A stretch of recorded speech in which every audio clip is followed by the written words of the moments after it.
The happiest of Fridays to you, friends. We've almost made it to the weekend. I'm your host, Katie Parsons, and this is the Morning 4 podcast.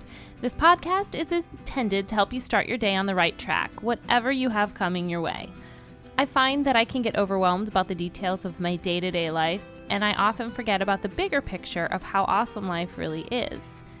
So even if you are going through some heavy things in your life, I hope this podcast can offer just a little bit of light in that darkness.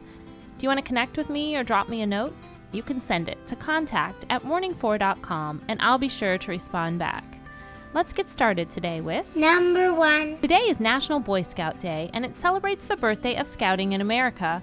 February 8th was the day that Chicago publisher William Dixon Boyce filed incorporation papers in the District of Columbia to create the Boy Scouts of America. There are 3.1 million kids in the scouting program here in the U.S., and 1.2 million scout leaders.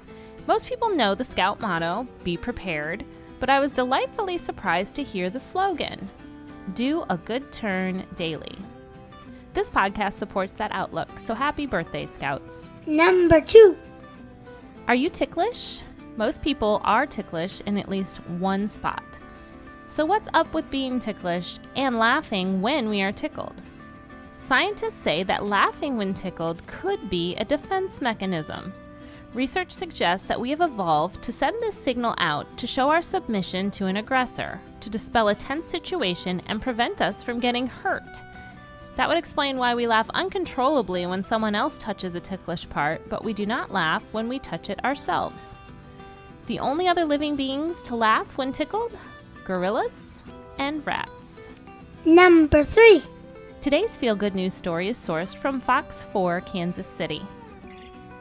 Before the worst of last week's polar vortex took hold, a family from Kansas City were featured on the local news. The Harvey family of 9 were crowded around an electric heater as the boiler in their rented apartment had broken. The TV segment led to an outpouring of support from the family's community. Local restaurants delivered hot meals, while one woman offered to pay for the family to move into a hotel during the cold snap. Mrs. Harvey accepted the kind offer and surprised her children, who are excited about the hotel stay because, let's face it, hotels are the best when you are a kid.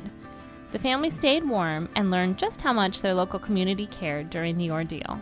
Number 4. I think we've all had our down and out moments. I know in my own life there have been plenty of times that I have felt hopeless, and I had to find something within me that encouraged me to keep on going. If you're feeling like that today, remember that you are so worthy of all the good things in your life. Keep your chin up. You'll get through whatever it is, I promise. So with that in mind, let's wrap up this week's podcast with our affirmation. Repeat after me. I am smart, I am savvy, and I am capable. I can solve whatever problems come my way. Today, I will have confidence in myself and know that I can overcome anything. Well, I hope you believe those words when you said them, because I believe them for you. Have a wonderful weekend, and I'll see you back here again on Monday morning.